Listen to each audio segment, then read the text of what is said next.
శుభోదయం. క్రీస్తు నందు ప్రియమైన దేవుని బిడ్డలారా, మన రక్షకుడైన యేసు క్రీస్తు యొక్క పరిశుద్ధ నామములో మీ అందరికీ ఉదయకాల శుభాలు తెలియజేయుచున్నాను.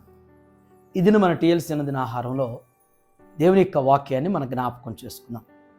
న్యాయాధిపతుల గ్రంథం 11వ అధ్యాయం 11వ వచనాన్ని చదువుకుందాం.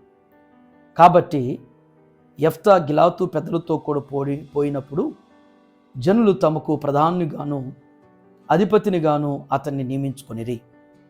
అప్పుడు యెఫ్తా మిస్పాలో యెహోవా సన్నిధిని తన సంగతంతియు వినిపించెను.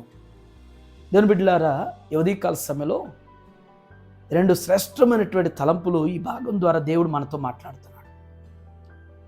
ఈ భాగంలో మొదటి తలంపు ఏంటంటే, జనులు తమకు ప్రధానిగాను అధిపతినిగాను అతన్ని నియమించుకొనిరి. మొదటి తలంపు. సందర్భం ఏంటో ఈ 11వ అధ్యాయం అంతా చదివితే మనకు అర్థమవుతుంది. అమోనీయులు ఇశ్రాయేలు మీదికి మాటిమాటికి యుద్ధానికి వస్తున్నారు. అమోనీయులతో యుద్ధం చేయటం అనేటువంటిది ఇశ్రాయేలు వల్ల కావటం లేదు. ఇశ్రాయేలు బలహీనపడిపోయి మనకు ఒక నాయకుడు కావాలి, మనకు ఒక అధిపతి, ఒక అధికారి కావాలి, మనకి నాయకత్వం వహించి మన శత్రువులైనటువంటి అమోనీయుల మీద యుద్ధం చేయటానికి కావాలి అనుకున్నారు.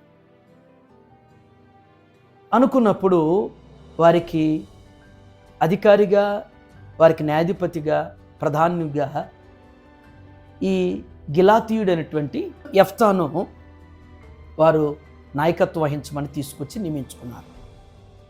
యెఫ్తాకి ఇశ్రాయేలు జనాంగమే మరి అధికారిగా, న్యాయాధిపతిగా, ప్రధానిగా చేసుకున్నారు. అంతటి ఆధిపత్యం ఇచ్చారు. ఇంతటి అధికారం, ఆధిపత్యం ఇచ్చినప్పుడు యెఫ్తా పొంగిపోలేదు.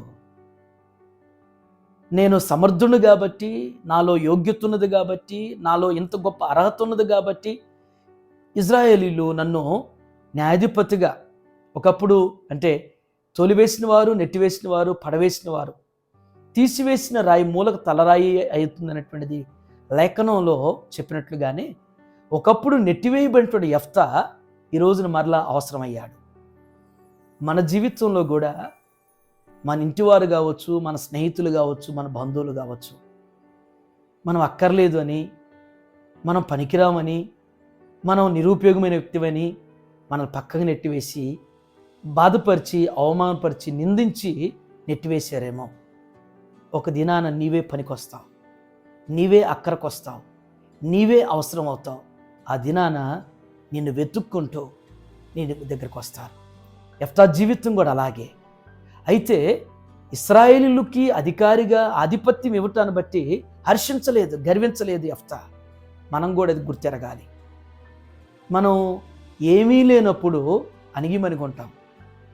ఒక స్థితి, ఒక స్థాయి, ఒక పరిస్థితికి మనం వచ్చిన తర్వాత, ఒక స్థాయిలోకి, ఒక ఉద్యోగంలో కావచ్చు, ఒక వ్యాపారంలో కావచ్చు, స్థిరపడిన తర్వాత గతాన్ని మర్చిపోతాం.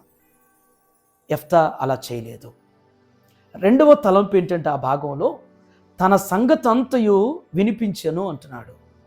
అంటే యెఫ్తా మిస్పాలో యెహోవా సన్నిధిని తన సంగతి అంతయు, మిస్పాలో దేవుని సన్నిధి ఉన్నది, దేవుని యొక్క మందస్సం మిస్పాలో ఉన్నది. మిస్పాలో ఉన్నటువంటి దేవుని ఎదుటికి వెళ్ళి యెఫ్తా తన సంగతి అంతయు కూడా వినిపించాడు దేవునికి. అంటే తనలో మంచి ఉంది, చెడు ఉంది, ఏదైతే ఉన్నదో మనం మంచిని మాత్రం ప్రశంసిస్తాం, మంచిని మాత్రం చెప్పుకుంటాం, చెడును మాత్రం దాచిపెట్టుకుంటూ ఉంటాం. మనుషుల దగ్గర ఒకవేళ అలా ఉంటున్నామేమో కానీ దేవుని దగ్గర మనలో ఉంటే రెండు కోణాలు ఉంటాయి, రెండు రూపాలు ఉంటాయి. మనకి రెండు రూపాలు కూడా దేవుని దగ్గర ఒప్పుకోవాలి, దేవుని దగ్గర దేవునికి వినిపించాలి, దేవుని దగ్గర ఒప్పుకోలు చేయాలి. మంచి అయినా చెడు అయినా ఏదైనా సరే దేవుని దగ్గర దాయకుండా, దాపరకం లేకుండా ప్రభువుకు చెప్పుకుంటూ ఉండాలి. మిస్పాలో దేవుని సన్నిధికి వెళ్ళి తన సంగతి అంతా కూడా దేవునికి యెఫ్తా వినిపించుకున్నట్టుగా మనం కూడా వినిపించుకున్నప్పుడు, దేవునికి చెప్పినప్పుడు, లేఖనంలో 32వ సంకీర్తనలో ఒక మాట ఉండింది, తన అతిక్రమములు పరిహారం నొందినవాడు వాడు ధన్యుడు అనేటువంటి మాట రాయబడుతుంది. మనం దాచిపెట్టుకొనక మనం ఒప్పుకున్నప్పుడు, ప్రభువుకు చెప్పుకున్నప్పుడు మనం ధన్యులం కాబడతాం, మనం దీవించబడతాం, మనం అభివృద్ధి చెందుతాం.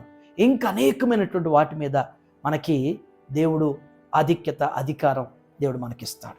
అటు రీతిగా కాకుండా ఒకవేళ మనం చేసేటువంటివి దాచిపెట్టుకున్నటువంటి వారుగా ఉంటే మరి దేవుని వాటన్నిటిని కూడా ఎరిగినటువంటి వాడు కాబట్టి అన్నీ చూస్తున్న వారు అన్నీ ఎరిగినటువంటి వాడు దేవుడు. ఈ ఉదయం యెఫ్తాలాగా మనం ఎంత ఎదిగినా కానీ ఒదిగి ఉండటం అనేటువంటి నేర్చుకుంటూ దేవుని దగ్గర ప్రతిదీ కూడా ఒప్పుకోలు చేసేటువంటి వారిగా జీవించడానికి పరిశుద్ధాత్మ నిత్యం మనల్ని అందరిని కూడా స్థిరపరచునుగాక. ఆమేన్. ప్రార్థన చేసుకుందాం. ప్రేమ కలిగిన ఆయన, కృప కలిగిన తండ్రి, మీకు వందనాలు ప్రభువా. యెఫ్తా జీవితం ద్వారా మాతో మీరు మాట్లాడేందుకు వందనాలు. తీసివేసిన రాయి మూల తలకి రాయి అవుతుందని జ్ఞాపకం చేసిన మీ లేఖన సత్యాన్ని యెఫ్తా జీవితమే నిదర్శనంగా జ్ఞాపకం చేయబడుతుంది. ఒకప్పుడు తన ఇంటి వారే, తన సోదరులే దేవా యెఫ్తాను నెట్టివేశారు, తొలివేశారు.